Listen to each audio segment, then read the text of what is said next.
first example for 2.03 is simplify 5 to the third power to the fourth power.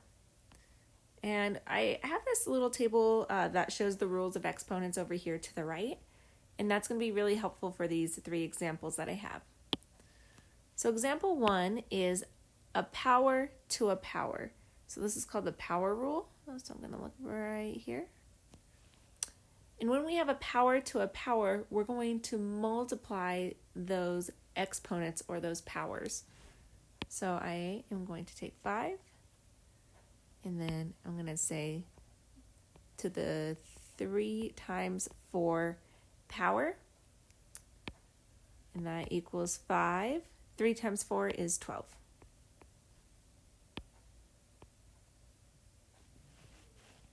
And that's our answer. We use the power rule there. So let's go on to example number 2. It says simplify, and we have a bit more of a complex problem. We have 5x to the fourth times y to the negative third times, remember this is multiplied, by 3x to the negative 6 times y to the third power. So we're just going to work with our like terms here. So for example, we'll take 5 and 3. So 5 times 3 is 15 because we're multiplying them together. Now we have x to the fourth times x to the negative 6. And we're going to use the product rule here. So I'm going to we'll do it in green. But we're going to use this product rule here. So when we're multiplying 2 exponents that have the same base, we're going to add those exponents. So we have x to the fourth, and we're going to add it to negative 6. That looks weird right now, but that's okay. We'll work on it in a minute. And then we have y here and y here. So we're going to do the same thing. We're using that product rule. Negative 3 plus 3. So it looks kind of yucky. Let's simplify it a little bit more. That 15 stays out front. Now x to the 4 plus negative 6. 4 plus negative 6 is negative 2. And then y, negative 3 plus 3 is 0. So we're actually going to use a couple more rules here. 15, we have that negative 2 exponent, and we're going to use the negative exponent rule over here, which says when we have a negative exponent, we're going to put it in the denominator, and it turns it into a positive exponent. So now we're going to have 15 divided by x. Instead of to the negative 2 power, when we put it in the denominator, it becomes positive. And then last, we're going to use our 0 exponent rule. So it says any number to the 0 power is 1. So instead of times y to the 0, we're going to have times 1. And 15 times 1 is just 15. So we have 15 divided by x squared. And that's our answer. So do you see how this table over to our right can really, really help us? I love it. It's really nice to see. You can Google it. You just Google exponent rules and you search the images and a ton will come up. Okay, let's look at the last one. The last one's pretty complex too. We have 3m to the 6th power times n to the 3rd power divided by m to the 3rd power times n, and all of that is to the 3rd power.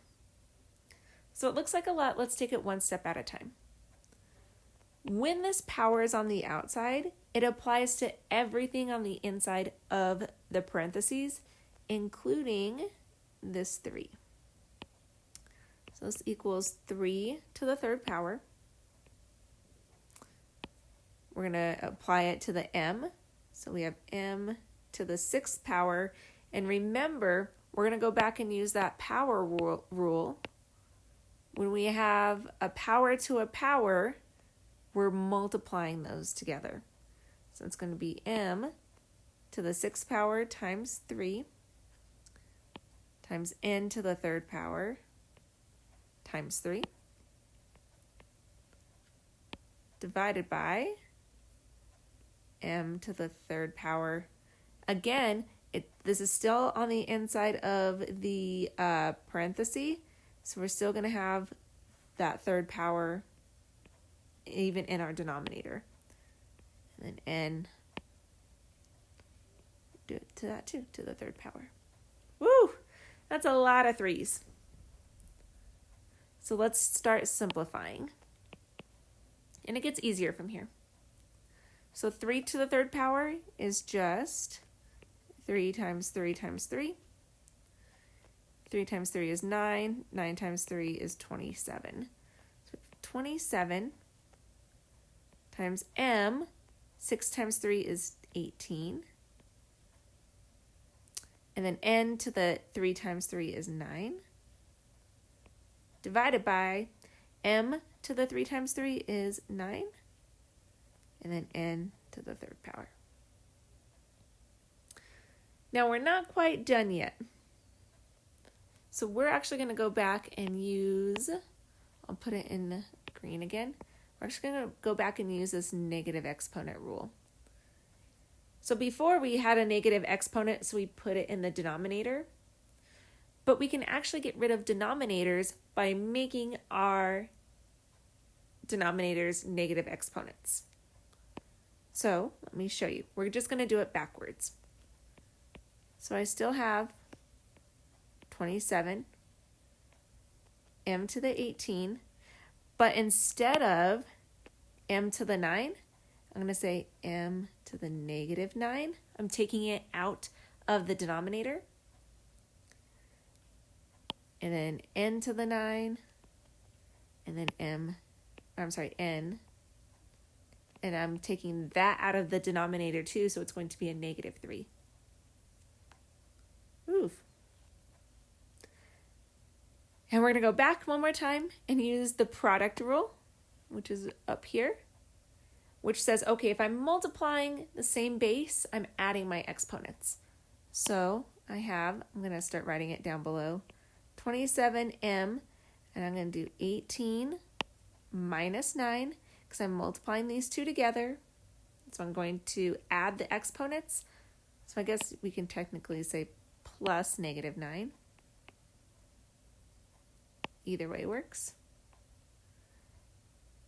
And then I'm also going to add these two n's. So n to the 9 plus negative 3.